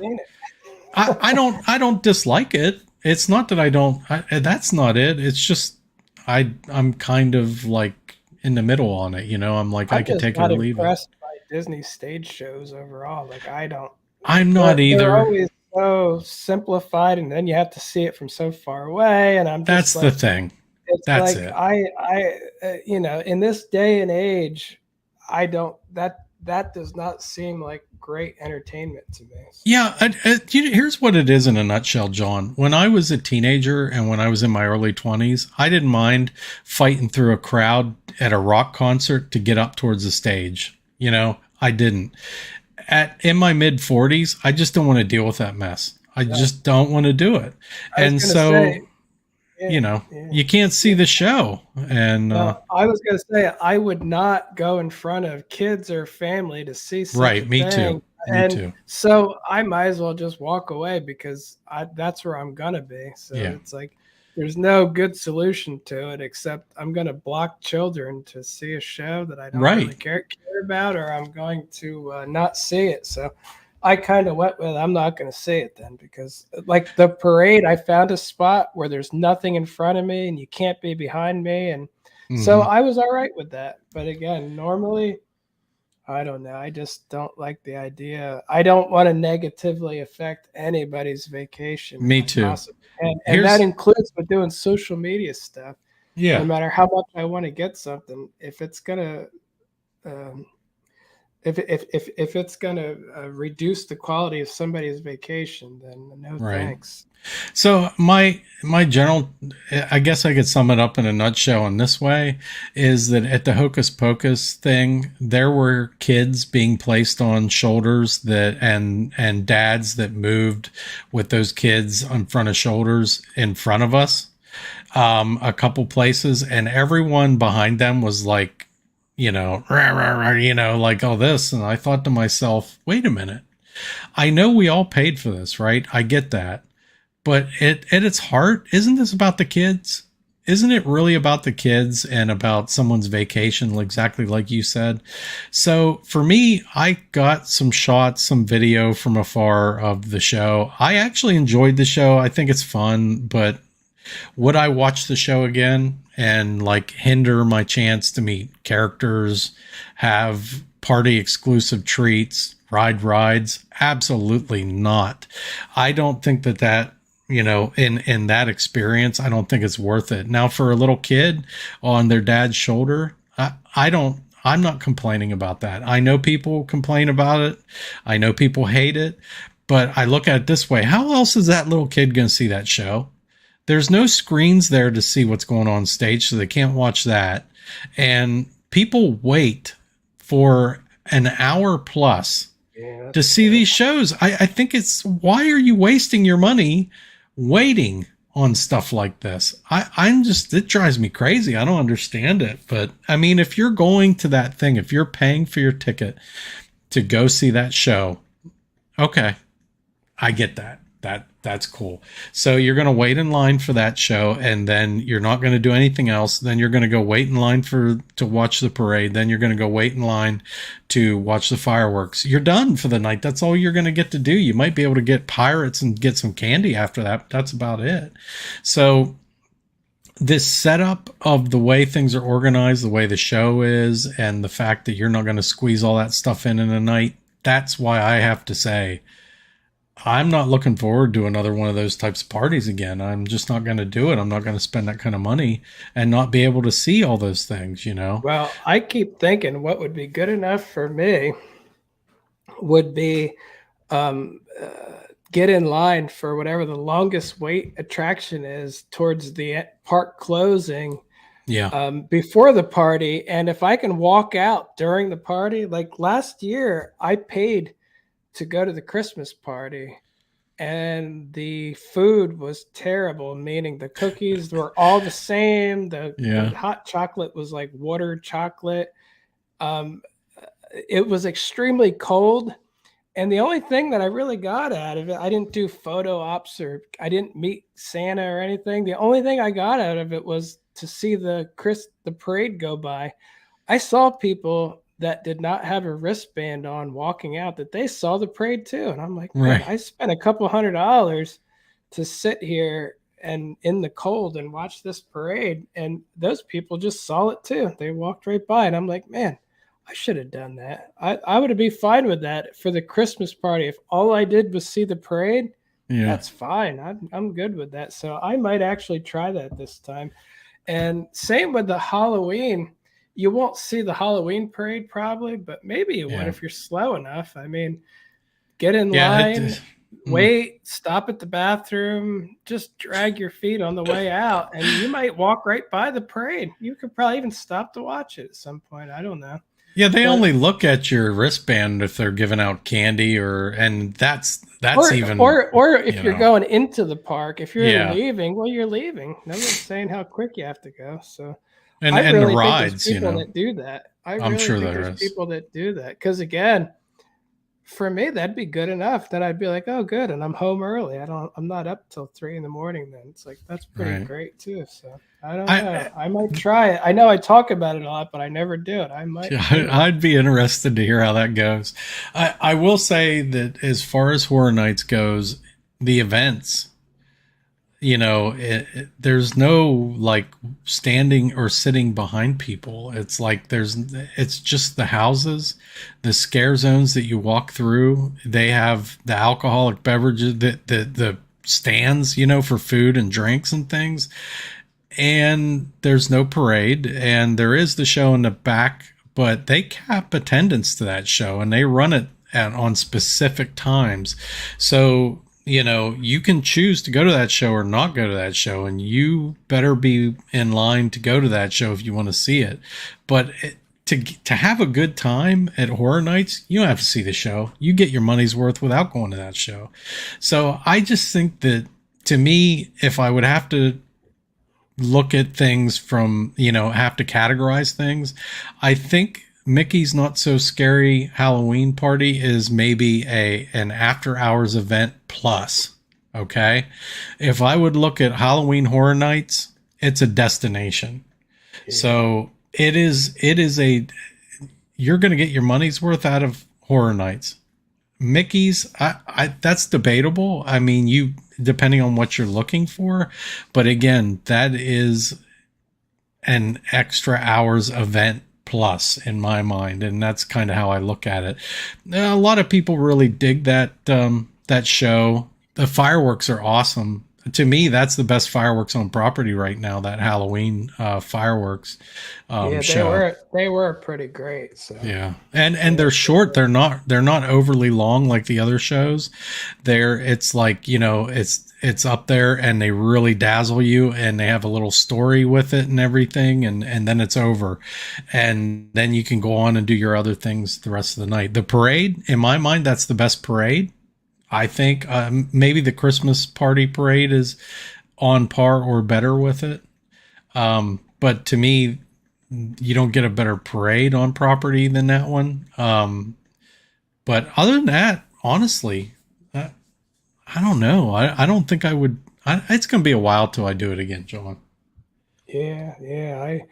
I hear you. And I keep saying that too. And I'm hoping to stick to it this time, because last year my wife hated the Christmas party because it was so cold, and it was only November, but for some reason we had a real cold snap in Florida, and she was absolutely miserable in the cold, and just really she's, after being in Florida for a few years, it was really a difficult night just from the cold alone. So I will say, like, I would probably make it a point, if I was going to Disneyland, I would probably try and go around the Oogie Boogie Bash. So their Halloween event out there seems to be a little different, and I would probably go to that. That looks like it's at a different level than what this party is. So I might do that sometime in the future, but we'll see. They changed their Haunted Mansion for that too. So that might be interesting. It goes to a Nightmare Before Christmas theme. So I don't know. We'll see. But I still have never been to Disneyland. I haven't either. I think we're talking about either doing a Disney cruise or going out to Disneyland next year. So we might do that. But well, I can tell you, my recommendation would be Disneyland. Yeah, I know you didn't really love that cruise too much. It's just the prices are really good right now. So yeah, I did love the cruise. I thought it was great, but give me the choice between Royal Caribbean and Disney, I would take Royal Caribbean in a heartbeat. So yeah, you're not the only one that says that. There was so much on the Disney stuff that was dedicated to kids, and I didn't have any kids with me. So, I was like, there was a lot of good stuff, but at the same time, the Royal Caribbean just would have felt better overall. But still great. We would probably take at least two of the kids with us. Disney would probably be a great choice then, because they will never forget. There's a whole deck dedicated to kids, so that's just really good. Yeah. All right, John, I think that'll do it for this discussion. Again, we'll talk about the Halloween Horror Nights houses and scare zones after you're able to go through all the houses, we'll just cover them and maybe talk about what we loved and things like that. I didn't want to get too detailed in that, but I just wanted to cover the trip a little bit and talk a little bit about, compare and contrast the parties a little bit. You can't really compare them. They're completely different events, different type of events. Again, I just think, you've got a destination versus an after hours party, and that's kind of how I look at it. You know, I I could see myself going back next year to Halloween horror nights and figuring a way out to do that again. I'm going to try to. I'm going to try and make it a yearly thing. I don't see myself flying down there for Mickey's. Well, the difference is too, Mickey's will probably be almost exactly the same, if not exactly the It same. will be, yeah. But horror nights will be almost 100% different every Right. year. So, they do reuse props and things, but it's always Yeah, they different. do. So, I noticed that. I did notice that, and we'll get into that then, in a future episode. But yeah, this is not a criticism of anyone that loves the Mickey's event. It's a good event. I'm not criticizing the event. I think they do a good job. I just, from my perspective, I probably would have preferred to be there during the day and do everything. I mean, take advantage of the short lines during the day on an event night like that. Then at night, I mean, I like the Magic Kingdom at night. I love the Magic Kingdom at night. The event, the crowds and all those things and the way people act, they act in that event like I don't care if I stand in front of you. They just have an attitude, and I don't really dig that. That's not for me. So, well, I was going to say my favorite season at Disney is when the holidays are all over and it goes back to normal. I like to walk down Main Street and hear the Main Street standard Main Street music playing, and I don't want to see flags, and I don't want to see pumpkins, and I don't want to see Christmas wreaths. I just want to see nothing. Normal Disney. So that's my favorite. So, and I stand by that. I get that. Never totally. A better time than standard. It stands on its own. It doesn't even need the holidays. So. That's what we all made memories on. Any of us who have been to the parks over the years, right? I mean, that's what we remember. So, I mean, I'm sure there's some people that have made memories during the holiday seasons and did family trips, and that's cool too. But, my memories are all the standard deal, like you said. So, all right, John, how did your social media go? Now this has been a couple of weeks, so it's been doing pretty well. I'm up to on my Disney account. I just while we were doing the podcast or YouTube live, I just hit 102,000 followers on Instagram. So, it's a month, 1 month and 1 week ago about I hit 100,000.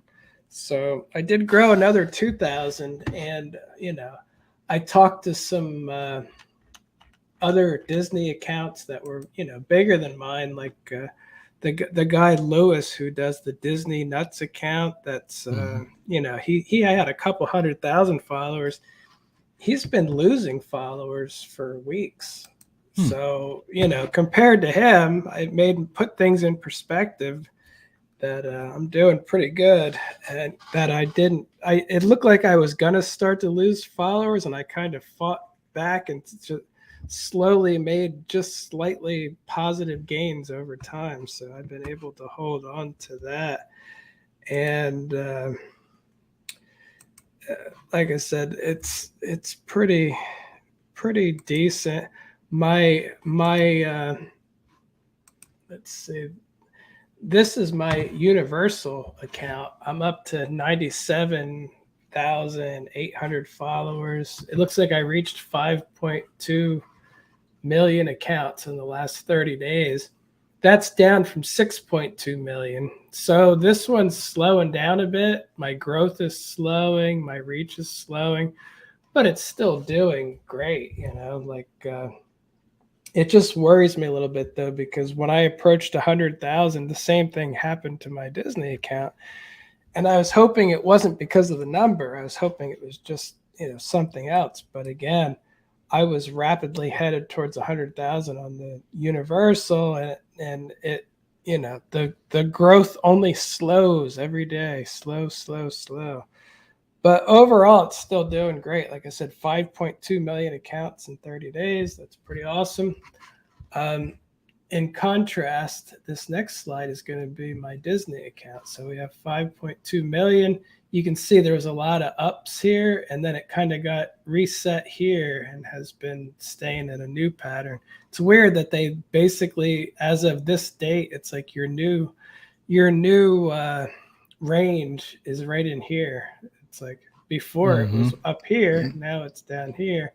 And they did the same with my Disney. One day it dropped by like 80%, and that was my new range going forward. And again, that's not a natural pattern, that's a controlled pattern. But yeah. So anyway, this is my Disney account, 5.2 or 1.2 million. So my Universal's doing almost 5 times better in reach, which is fine. But I was going to say, this is encouraging because this line down here, this range was very small and really didn't change much over time. And this is one where it used to be up so high, it'd be off the counters now. It was like 500,000 up here. But anyway, recently I had 2 lines that went up above and kind of broke that pattern a little bit. So I'm hoping to push back into something, basically push out of this rut. And like I said, I just made it to 102,000 today. There's the 102,000. And I was going to say another thing that I noticed, this account is a lot older than my Universal account. And I have 5,400 posts on this one. Oops, that one's from you. And on Universal, I have 1,800 posts. So that's a weird thing to think about too. I put a lot less work into my Universal account for how much better it's performing. So, but I wanted to say on my Disney account, that Thunder one that I showed you earlier, it has been the post doing the best. The one where the lightning is over the tree of life, that has 82,000 views so far, which that wouldn't be that impressive if that was on Universal, but on Disney, it's a little bit of a breakout. I think it's getting seen by more than just my followers. So that's a first time in a long time I've been to that.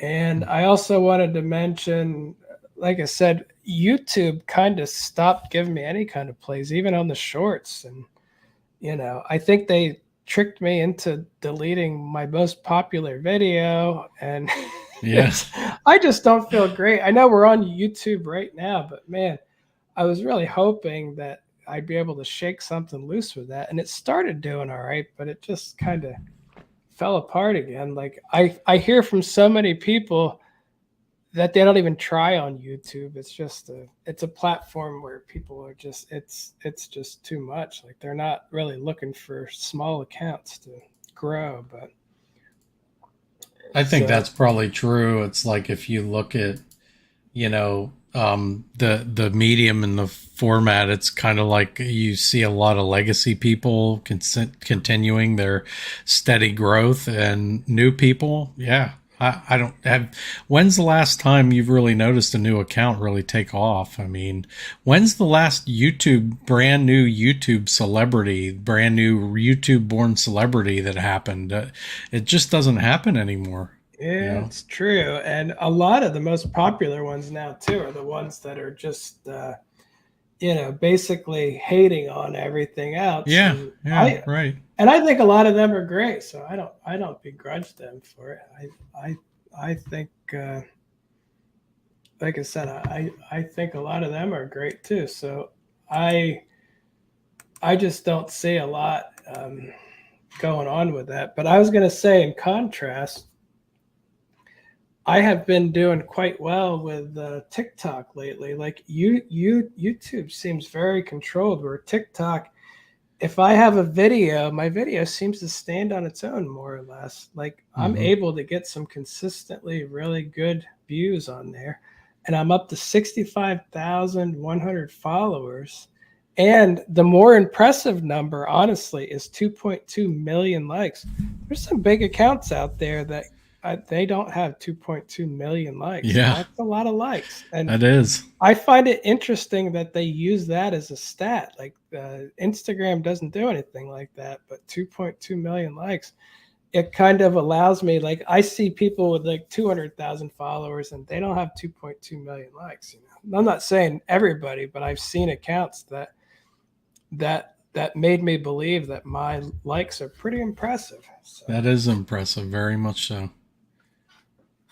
So yeah, so that's doing well. And yeah, we were talking before, and I've noticed, like, when I scroll through TikTok, I get stuff that really catches my attention all the time, and I'm like, Hmm. man, I gotta watch, because my wife gets pulled into it too. Before you know it, you're just staring at TikTok for long periods of time. Yeah. I'm not getting the same thing from Instagram. When I look at No. reels, Nope. I feel like many of the reels that I get, I'm not impressed with any of them. They're not giving me any ideas on what I could do next. And I think that may be because Instagram is more worried about who they're pushing rather than quality. Right. They're like, from now on, we're going to push these accounts, but not these. And if you're small, you're going to get pushed. And it's like, how about if the video is good, you don't really consider who it came from, because Right. I like that better. And again, I know I'm a bigger account now, but I feel like I've got some videos. Like, I'm gonna put that lightning video on TikTok, and I didn't do it yet, but I'll be curious to see what it does, because you know things that I used to be able to get hundreds of thousands of views on Instagram for, and now they get a tenth of that. And again, I don't know why that is. Is it because they're judging me first and deciding my content shouldn't be seen because I have enough followers? Or that's not a way to get good content, is all I'm saying. I think they No. should push smaller accounts too. If you have a good video, nothing should be able to stop it. But I don't feel like that's the case. And on TikTok, I feel like that is the case. Even when I Hmm. had like 1,000 followers on TikTok, I got some huge videos. If it's a good video, it may go out. And I know you've done the same. You had I a have. you had Yeah. under 1,000, and you got like a 250,000 view video. It's like, I don't think. Again, the video was good though. They didn't take your worst video and give it that. And I feel like Instagram is not really judging the video as much as they are whether or not they think your video should be seen based on other reasons. And I'm like, that sounds great, but in the end, you're going to have a lot of bad videos, because I just scrolled through mine before the podcast, and I wasn't seeing anything that impressed me. And this isn't the people that I followed. This is hitting the reels button where it just shows you what they think you'll like, and I'm like, not impressive. And again, maybe I'm not impressive either, but I just I don't think they're going in the right direction right now with this stuff. I tend to agree with you. I think what you'll see, and again, I had that one video and it's got just over 500,000 views, and another one that has 300 and some thousand views. And for me, that's big. I'm not as consistent as you are, although I have been lately. But you definitely can tell that they do a better job putting eyeballs on your video, at least people that are going to be into your video. Now, some of your videos, if it's not good enough, they're going to scroll right on by. They're not going to look at your video. You're not going to get that metric. But Instagram, I'm not sure what their game is. I don't know what. It's confusing, and I think that you're going to see across social media platforms, that's the one that most people are kind of like, yeah, I don't, I mean, it's got a big viewer base, but yet they steeply control in a very strange way where your videos go and who the eyeballs are that are on your videos. So I think TikTok is a little different. I think it puts it in front of your the proper target audience, to be honest with you. So. Yeah, and we've been watching this for years now, and like I said, the patterns that I see are not natural patterns. They're like, and on this random day, 1/10, and now that's your new range, and I'm like, that's not how it works. There needs to be a fade in, a fade out, and I feel like they're trying to do that now. I spend way too much time on Instagram, like way too much. Like I need to stop because I kind of get obsessed with things, pulled in. I have like an addictive personality, which is why I don't do drugs. I'd probably be like, oh, I like these. That's what I do now. So I can feel right now, like I actually can feel when I'm posting the reactions I'm getting, that my holdback is slowly getting let go. It's not cut. It's slowly releasing. And I showed you the thing that shows it beginning to go up again, like this part here. And again, even before I saw this, I could feel what it was doing. I could sense the increase in reach. And again, it's a weird thing in this day and age. And if you want to do that too, just spend hours and hours a day staring at this crap. I'm just kidding. Don't do that. It's not smart. But I literally spend so much time into it that I could literally feel it. But I feel like it may be time to cut those cords, and whatever reason I had for being held back, it may start to drift up again. And again, it may not go back to 6 million, but I had about an 80% cut in reach since August. And, in July, I had a huge, and then it was simply cut. And I'm hoping somebody reported me maybe. And I just saw somebody else post that they got reported and Instagram took their whole account down. And I'm like, man, that's just dumb. Like what would you get reported for? I mean, I don't know. I said that I liked Splash Mountain, and some people yeah. I do. I nothing against anybody, but I enjoy it. It has sentimental value to me. So. You know what? I'm gonna report you right now on Instagram for liking Splash Mountain. Well, no, I'll tell you why. No one's going to be listening this far in, and hopefully I don't get thrown out for this. But somebody told me that, the Song of the South was the most racist movie ever made, and that's why it has to go. And all I asked them, I said, if that's the case, wouldn't that mean that Walt Disney is one of the biggest racists ever around too? Because he insisted on making that movie. And if that's the case, don't we have an even bigger problem than just this one ride? And again, I don't believe any of that, but that person blocked me and I think reported me, and my stuff went right down.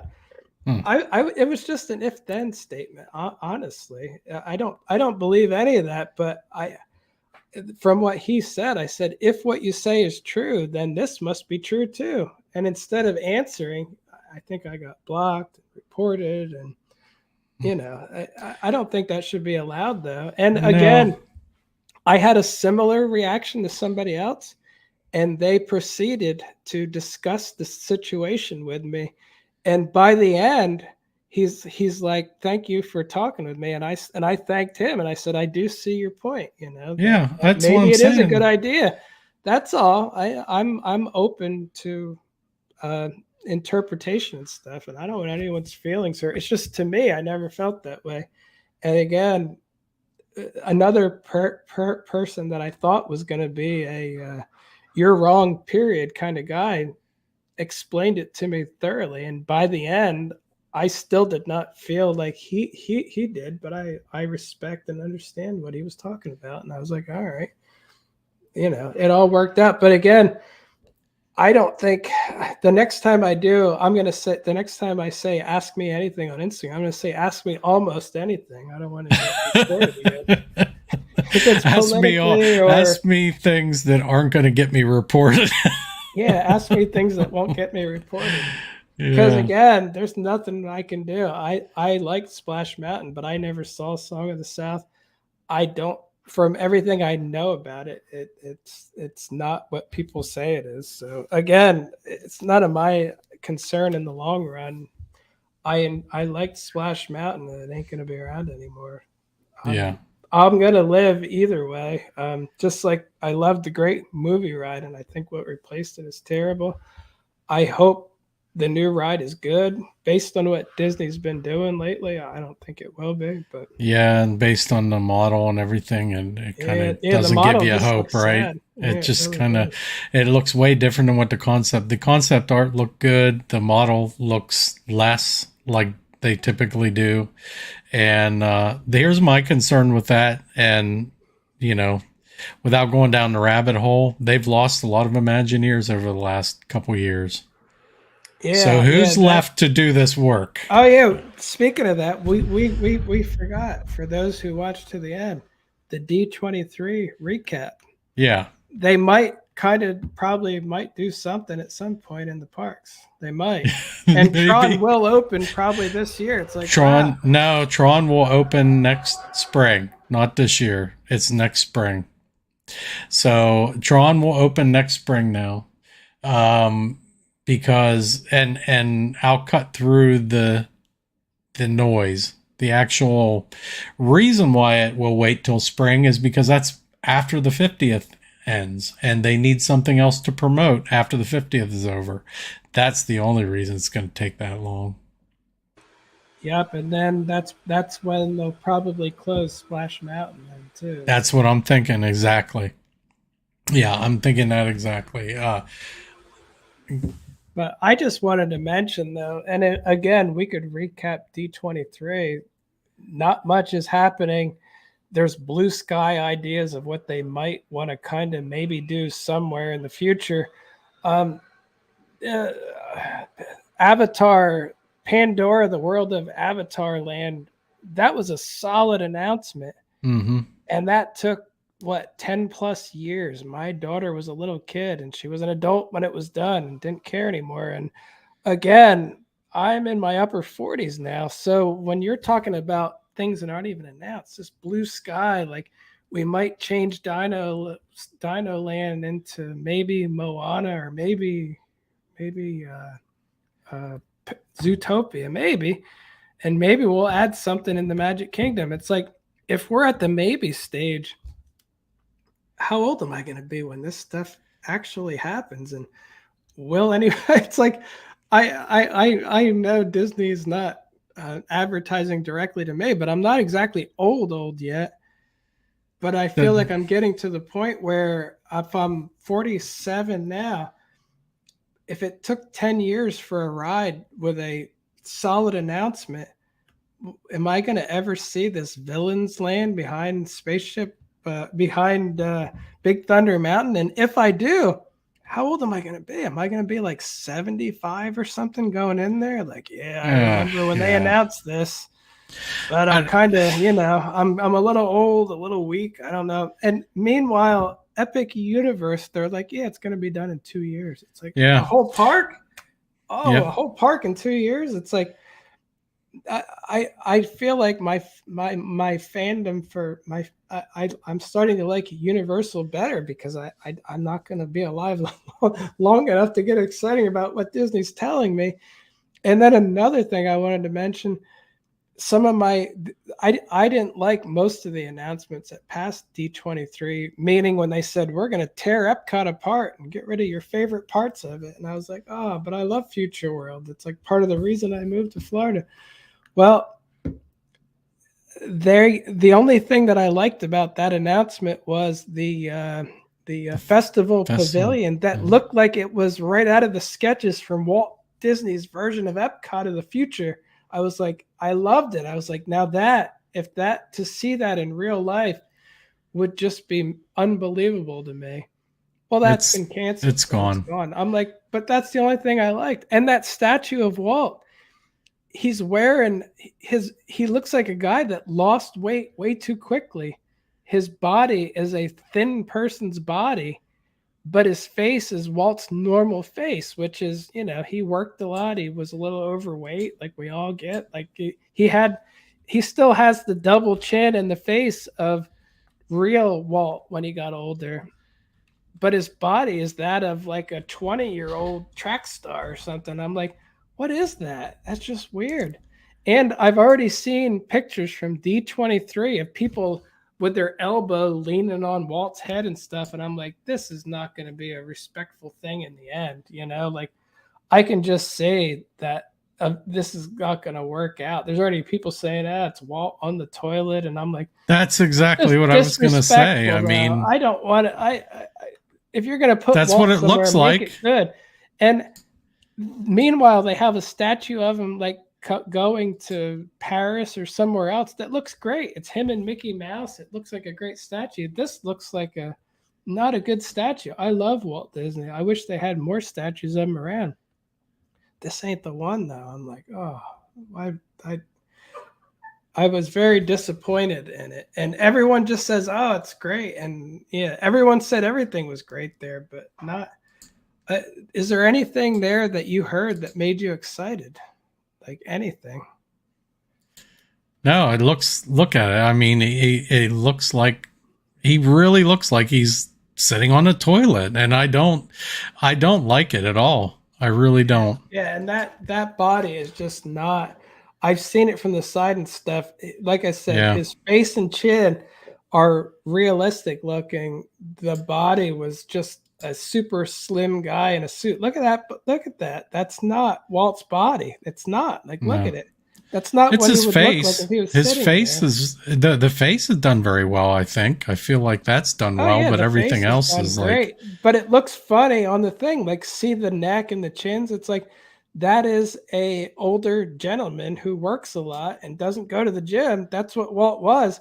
The body doesn't match. The body looks like, what's wrong with Walt? He's lost too much weight too quickly. It's like, I don't think that's a great idea. And again, I want a statue of Walt there, but it's like, even that, I just can't get that excited about. And like I said, did you hear a single announcement that you were excited about? No. Here's my thought on it is, here is I just think of the past, right? I mean, no play pavilion, no Main Street Theater. Where did Main Street Theater go? No, nothing said about it. No Mary Poppins like meet and greet or story or whatever that was. And those were solid announcements. Of this is gonna happen. Were not blue sky and announcements. Now they're just saying blue sky. We might do something, and people are clapping. I'd be like, this isn't an announcement. There's no like. Something. Maybe it was always a rumor, but I sort of remember them announcing like a Brazilian pavilion or something, or the rumor out there. Maybe that was blue sky, but that didn't happen. So I'm just kind of like, I look at those things and I look at D23 and I'm like, boy, if you're in Disneyland and you really like cafes and food, you're really going to dig this D23. I mean, that's what you got. If you're in Disneyland and you really wanted that Quinjet Black Panther attraction that they didn't even say was canceled, they basically just replaced with something else, which is probably going to be a generic off the shelf, you're not going to be happy. But you are getting San Fran Tokyo or whatever it's called, which I do think that's a cool announcement. It's just a retheme now of something it's cool though. I like that one, but as far as it goes, The did you foreign notice? parks are getting stuff. Did you Disney notice is too? Hollywood Studios is getting nothing. So that yeah, dead launch bay area of just it looks like a broken part of nothing. You get nothing. nothing for that. So and Epcot, we're going to get a statue of. There should be a tear in Walt's eye for what they turned Epcot into. And everything that they're that is going to get released isn't even going to happen till the end of next year. So they didn't hit the 40th anniversary of Epcot, which I feel they could have, and they're not hitting. There's nothing. I mean, you're just not getting anything, and everything that you're getting next year is going to be passive. The Moana attraction is an attraction; it's not a ride, so it's not really going to eat up crowds. After years of a pile of rubble, they could put up a garbage can and a picnic table, and I'd be like, wow, that looks great compared to the rubble that's been there. Thank goodness. So I'm going to be happy I get anything there, but I don't think so. The Blue Sky projects, I'm doubtful that any of that happens. I don't think it's going to happen. That means nothing to me. Yeah. Just blurry sketches. Yeah. They covet those backstage areas for all kinds of other reasons. I don't see them.